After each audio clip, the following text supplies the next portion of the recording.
Hey there, everybody. Welcome to our review of House of the Dragon Season 1, Episode 3. Thanks to everybody for being here with us. Sorry, we're just a little bit late. Happy Labor Day weekend to all of you coming off on that big celebration. We'll be a little bit more timely with these from here on out. Yep.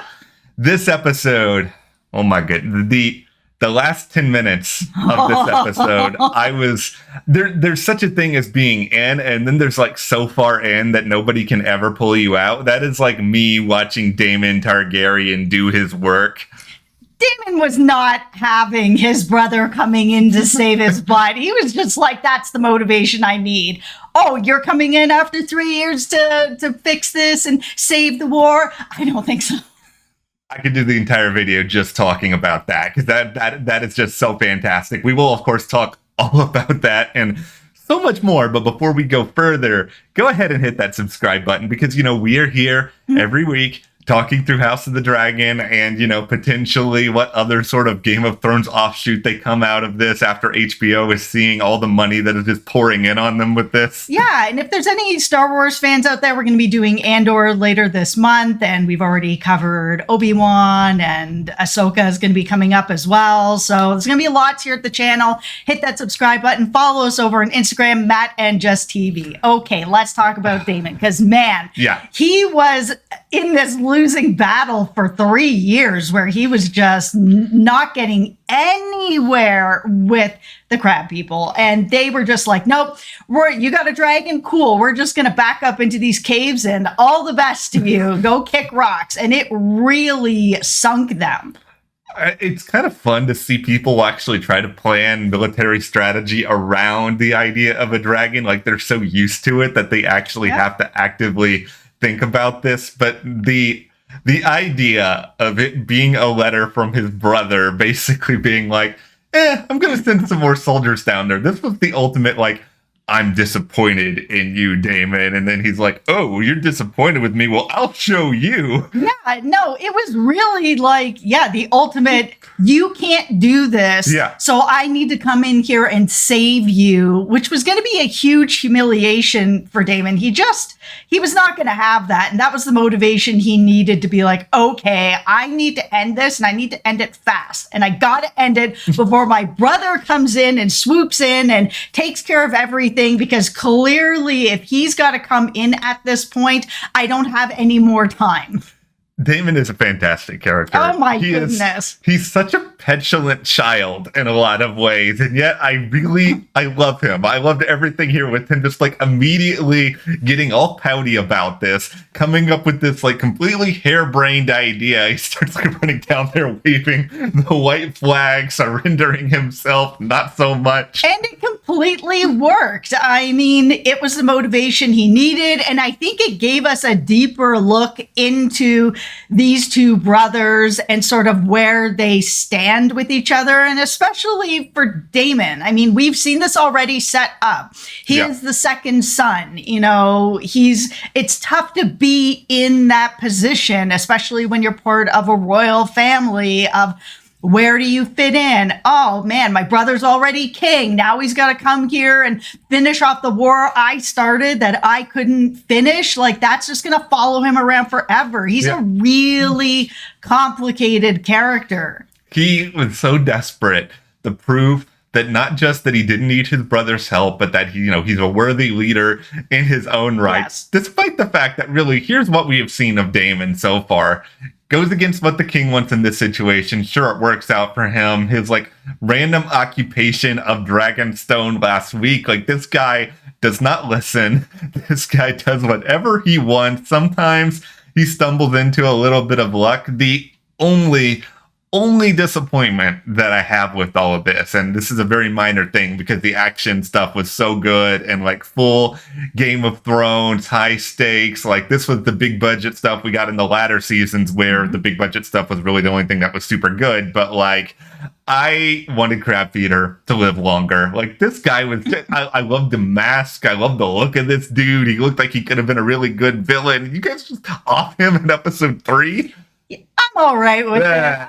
It was okay. We didn't really get to know him that well or sort of see what's going on. All of a sudden there was like this oh, we started a war. 3 years later, we're just ending the war. There wasn't really a lot of in between there to kind of get to know what was going on there. It was really just a means to an end. It was something that Daemon needed to sort of just solidify himself more in this world as a leader, as someone that people should follow and respect, and sort of like, even at the beginning when it was like he was coming in, you saw soldiers being like, oh, praise God, Daemon's here, and then the dragon stepped on him. But it was still that feeling for him of like, someone's coming to do something, and it's Daemon. I think I'm just bitter because I had this bit planned in my head that was going to continue for episodes, the Phantom of the Stepstones. The dude had a Phantom of the Opera mask going on in Westeros, and now I can't do anything about it. Well, that's good for you guys. You guys don't have to put up with that now. Listen to the music of the night. Okay. All right, let's get into King's Landing. So almost everything in this episode, I think, was really strong and interesting and dynamic, kind of all across the board. Yeah, especially seeing everything that's going on with the struggle with the king. I mean, he has named his daughter heir. It's 3 years later. He hasn't taken it back yet. But in this episode, he was starting to kind of falter just a little bit and really think about things, because back in that time, in this world, it was your firstborn son. And it doesn't matter that he gave it to his daughter. Now he has a son, and this son is now 2, and that would be the rightful heir. So for him to then take that away from his son, to be like, you know what, I already named my daughter, this is the way that it's going to be, even though everyone in the kingdom is like, this is a terrible idea, you're going against tradition and what's been going on all these years. We're not going to end up really having it. Is rebellions going to start? All that sort of stuff. He's really struggling with it.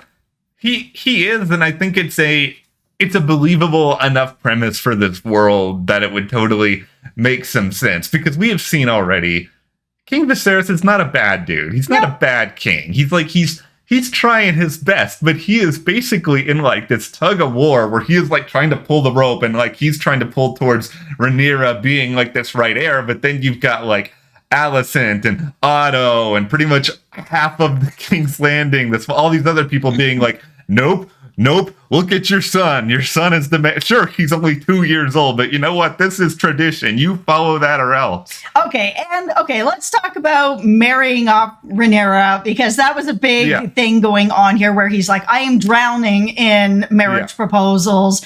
We're looking at Jason Lannister for you. This could be a really good match, whatever. Everyone's like, take my son. How about my son or my son? And then finally he gets this like offer from the king's hand, who's like, you need to marry her off to your own son. And he's just like, he's 2. And I was like, that's what your problem is? Not that they're brother and sister, that he's 2. But I was like, okay, sure. And I mean, that makes sense for this family. We already know that interfamily relations is a huge part of this family. Huge part. So it wasn't too shocking that somebody was like, listen, there's a solution for this. Your son needs to be king, and you don't want to take back what you said to your daughter. Marry them. It's both ridiculous and believable for this world at the same time, because it's all been sort of established here. It's just a total, really, guys, really, but this is Game of Thrones. This is another great example of the fact that this show is not trying to shy away from delicate subjects. It's not trying to pretend to be a show that it's not. Like, I give it credit for that. The other thing that I found kind of strange about that offer is just Rhaenyra's like 17 now. Yeah. So, maybe almost 18, and her brother is 2. So by the time her brother is of age, which I'm assuming is 14, that's sort of what they've established in this world. It might be different for boys, but I'm assuming it's 14. Rhaenyra's going to be like 30 years old, which in this world is a bit older to be starting a family. It's true. And I don't know what their thought process would be on that long term, but I will say I like having a Lannister back. in the world of Game of Thrones, even for just like a second, though. I just facepalm every time I hear somebody brag about Casterly Rock at this point, and like how amazing and it is. Like, you know, everybody's got like that friend who tells them to go and see a movie that's the greatest movie of all time, and it's been built up as something. Then you actually see it, and it's like, that's fine. That's Casterly Rock in this world. They act like this is like, I don't know, the 12th wonder of the world. And it's just like, okay, Casterly Rock, if Casterly Rock was so great, the Iron Throne would be there. Exactly. I liked having the Lannisters kind of slowly work their way in. And that's, I think, what this show is doing an excellent job at, is just sort of really taking their time with a lot of these other players in the world. Like, you know, we've seen a little bit of Corlys, we've seen a little bit of what's going on at the Stepstones, but it's really been concentrated on, okay, this is House Targaryen, these are the politics here, and now we're starting to get to see all these different forces that are kind of coming in, and then also Rhaenyra sort of rebelling against all this, because, like, she's not interested in marrying right now. She's interested in one thing, which is being the queen of Westeros, which I totally understand. Well, this is going to be an interesting time, too, with Alicent, because is she going to betray Rhaenyra again? And I say that because her marrying her dad definitely was a betrayal, especially not saying something beforehand. Maybe she wasn't able to, and that's fine. But Rhaenyra's still going to take that as a betrayal. That was her best friend. And it just, you know, obviously it's 3 years later, it's still not going that well. But with 3 years where everyone's like, you need to step in with this war that your brother started, you need to step in. He's just like, no, I'm not doing it. It took his wife to come in and be like, listen, you need to step in. And he's like, all right. So when I saw her father, Otto, actually sort of sitting down with her and being like, okay, you also need to push. There's another agenda that the son needs to be, you know, your son needs to be the king. You need to find a way to push that. They've already set it up that she is probably going to be the person that's going to convince him that the son needs to be on the throne. And we know already from sort of what went on in Game of Thrones that a woman hasn't been on the throne during this time. So we kind of know where it's going to end for Rhaenyra not getting to be on the throne. But how we get there, that's the journey.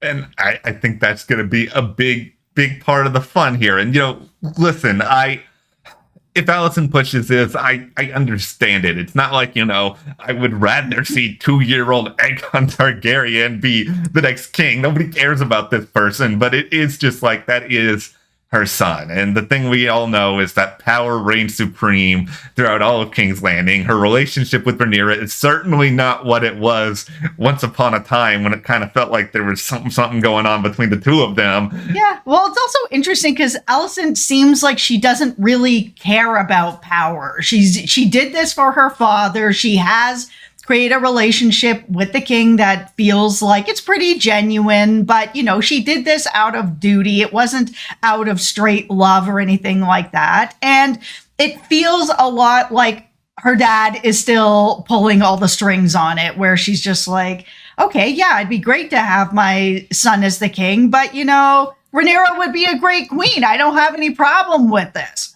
I would like to see at some point her develop a little bit more of a sense of authority for herself, because it feels like, yeah, she is sort of doing what a lot of other people want. And it's like, I don't hate Alicent as a character because of that. I mean, it's realistic that people like this exist in the world or whatever, but it's just like, we have a long season still to go. Hopefully we're not jumping like 2 years every single episode the rest of the way. I actually like that Alicent is not just a power-hungry queen. We've seen that numerous times already in Game of Thrones and on other shows. So to see a queen that's like this, not necessarily just, you know, I'm puppeting my daughter sort of thing, but the relationship with the king where it's not she's there for power and she's lording over everybody. It's nice to see just a bit of a change.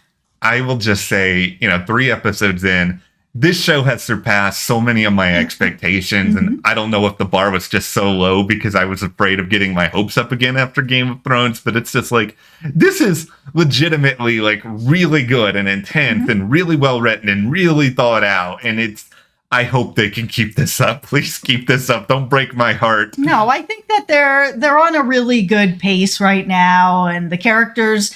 I think what's really helping this show is that it really is focused on this one family right now. I mean, who knows? Maybe the next seasons they'll start to branch out and move outside of King's Landing into some different places. But right now, focused on this one family and getting us really involved with this one family has been a very smart way to start off this show. Well, you know what the smart way to keep up with us as we move forward in all of this? Bring us a white buck. Listen, that whole situation, oh my goodness. The fact that the king needed like 20 guys to hold down a different buck to be like, hey, it's not the white buck, which would, signify sort of this big royal whatever, but this one's pretty good and we'll just hold it here and you do your business. I'm like, what is happening here? And then we've got Rhaenyra just sitting on a horse being like, oh, hello, white buck. Nah, I'll see you later. I was like, oh. Okay. You should have just listened. I'm not here for the killing of animals, but like if she had dragged that in and just dropped it at the king's feet, I'd be like, yeah. That would have been hilarious. That would have been so much better than, I did not love the sitting there watching the buck scene where we've got the king and the traveling party. I did find it really funny, though. I've seen a couple interviews that George R. R. Martin has given, I think, to Hollywood Reporter and a few other places, that like, one of his biggest regrets, and it's hilarious, this is one of its biggest regrets of the early seasons of Game of Thrones, is that they didn't have the budget to do a hunting party scene the right way, where they had all of these people there, and it would be more than just like King Robert and a couple of people. And it's like, congratulations, George R. R. Martin, you now got your wish. Yeah, I mean, it was fine. Yeah, it's you were the person who cared about that more than I guarantee anyone else. Yeah, with it sort of being like the whole hunting party's out, doing it, the king is not doing anything. It sort of reminded me over on Succession. They had like a hunting thing where they just sat up in these little blinds and then people were like, release the boars. And it was just like, oh God, guys, come on. I feel like Daemon is going to be the boar on the floor by the end of this season. I'm throwing that out there. But okay, well, go ahead and hit that subscribe button. The Phantom of the Stepstones would very much appreciate your support. He is an actual phantom now that he is dead. But, thank you guys so much for watching. We'll see you here next time.